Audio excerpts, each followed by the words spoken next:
Halo, salam sejahtera buat kita semua. Ini adalah materi kita yang kedua dalam kelas Parguru Manaksion GKP Sumatang Raya 1903. Nah, materi kita yang kedua adalah mengenai keselamatan. Nah, mungkin barangkali saudara ataupun kawan kita ada yang bernama Selamat, ya. Itu pasti memiliki dasar ataupun tujuan kenapa orang tua memberikan nama kepada anaknya Selamat.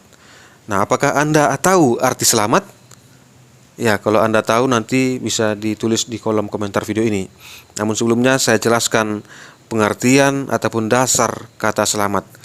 Nah, keselamatan itu berasal dari kata dasar selamat, yang dalam Kamus Besar Bahasa Indonesia, selamat itu diartikan yang pertama adalah terbebas atau terhindar dari bahaya atau malapetaka. Yang kedua, pengertian selamat adalah tidak kurang suatu apapun. Yang ketiga, selamat itu diartikan adalah sehat. Kemudian yang keempat, arti selamat adalah tercapai maksud dan tidak gagal.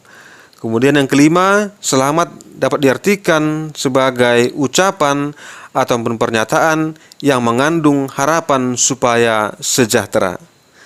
Nah, itulah pengertian dari selamat. Nah, apa arti keselamatan dalam Kristen? Baik, keselamatan dalam pemahaman Kristen adalah pelepasan atau penebusan dari dosa oleh Yesus Kristus. Artinya kita terbebas dari maut.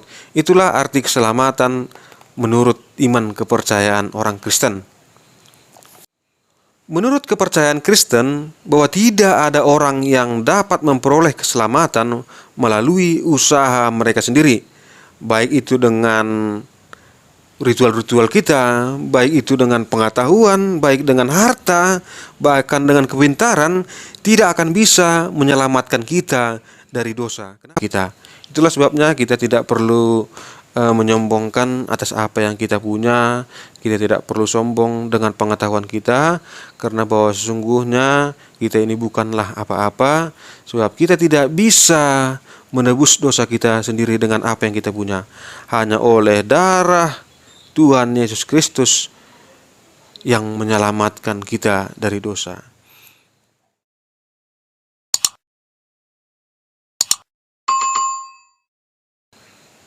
Tuhan Yesus telah memulihkan hubungan kita dengan Allah. Allah mau berdamai dengan manusia berdosa dengan cara mengorbankan anaknya. Ini dapat kita buka dalam Kolose 1 ayat 19-20 dan dalam Roma 5 ayat yang ke-18. Di sana dikatakan seperti ini. Sama seperti oleh satu orang beroleh penghukuman, demikian pula oleh satu perbuatan kebenaran semua memperoleh pembenaran dan hidup. Dan pintu keselamatan sudah terbuka bagi kita hanya oleh anugerah Allah melalui dan di dalam Yesus Kristus. Peristiwa salib adalah puncak pekerjaan Yesus yang menggantikan manusia yang dihukum.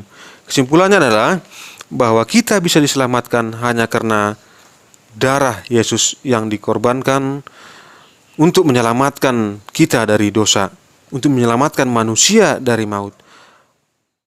Kita dapat simpulkan bahwa keselamatan yang dari Tuhan adalah damai yang nyata atau langsung dialami manusia di dalam kehidupan sehari-hari.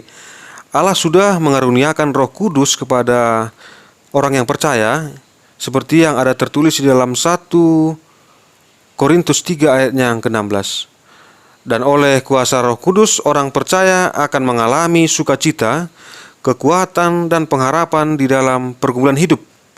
Namun, kepenuhan keselamatan itu akan disempurnakan lagi pada waktu kedatangan Yesus yang kedua kali, seperti yang tertulis di dalam Matius 8 ayatnya yang ke-11. Bahwa yang kita percaya bahwa Tuhan Yesus akan datang yang kedua kalinya ke bumi ini adalah untuk menghakimi orang yang hidup dan orang yang sudah mati. Artinya pada saat Tuhan Yesus datang kedua kali ke bumi ini, semua yang hidup dan yang mati akan dihakimi sesuai dengan kejahatan dan pelanggarannya.